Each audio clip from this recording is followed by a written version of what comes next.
I have left the term self-care. People hear the word self, Yeah. especially in Asian culture, and think Yeah. that's selfish. Yeah. I reframe that saying, actually, no, it's self-full Mm. because how am I supposed to take care of you as a client Yeah. if I'm a mess, right? Yeah. Or how am I supposed to be a good mother Uh-huh. or even a wife or a Yeah. colleague if I am stressed out? So Mm-mm. I really do work hard at it. It is not easy. And there are times when I'll text friends, text you, Monica, going, oh my God, I'm stressed out. I'll not, I don't make myself isolated. Mm-mm.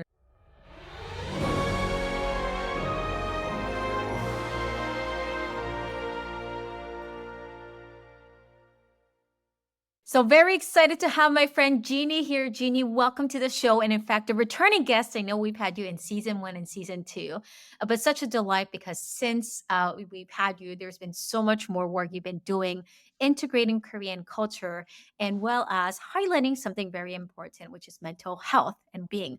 Tell me a little bit more. What first inspired you to want to integrate mental health through K drama? I know that's always a fun question I get. It actually came by accident. It was very natural. It was not planned in initially a therapy session. So a serious moment where this therapy session was not going well. So it was a very tense session, family session, mother and daughter. And long story short, I was like, oh, this is not going well. I would say it's escalating. And then finally I just went, too much K dramas. I was kind of like, whatever, let me bring something in. And the teen girl was like, she hesitated. She's like, yeah. So I got her attention.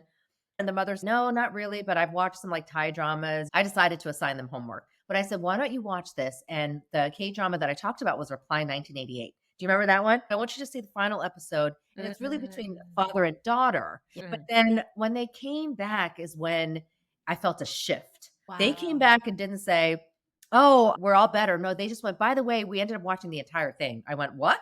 I go, I said one episode, but I guess okay. So without sharing too much, they realized it was just a different way of doing therapy. And that was the beginning.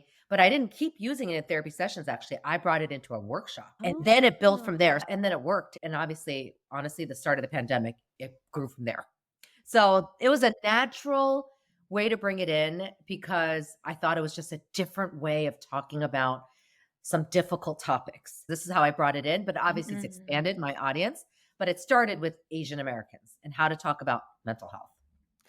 And it's so timely because one of the things that you're highlighting is how you connect all your past skills to where you are, even though at the beginning, with each of those chapters, you weren't aware yet how it could be used. Looking Yes. back, what would you say has been helpful to be more than just a traditional therapist because of the different skills and experience you have? That's exactly what it is. And actually, the very thing at one point I was sheepish about was saying to people, oh, you're 34. Why are you in grad school? You feel a little sheepish, which is so funny now because I know 6-year-olds getting their PhD. So this is a different time and age. But I remember back then I was like, oh, I'm starting from scratch. I decided to pivot from business school. What ended up happening was, even as I was getting my master's and I was studying for therapy, I was actually good at in the therapy program different things that other therapy students, I'm not saying that they were bad at. I just be like, as I'm reading this case study, I would bring in some angles that people were like, they just thought it was black and white mental health or a trauma case. But I'd be like, let's think about the business situation they're in. I would just bring a different perspective. How did it feel for you growing up as a Korean American? Because we'll be remiss to address that we're still a minority. You also grew up in a city where you didn't see a lot of people like you. And so, how did that influence? You were hinting also a little bit, but your relationship with mental health early on. And I'm curious how it has helped you be where you are today. Bring us back to your past as well.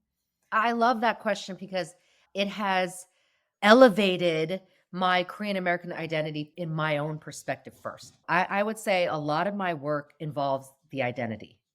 And so what it's done for my own identity is when I'm talking about to everybody else how the intersectionality of mental health and cultural identity is a powerful one, it has helped me help others. So for instance, I can't be authentic in helping others if I'm sitting there in my own world of going, "Oh, I have problems with my own Korean American identity."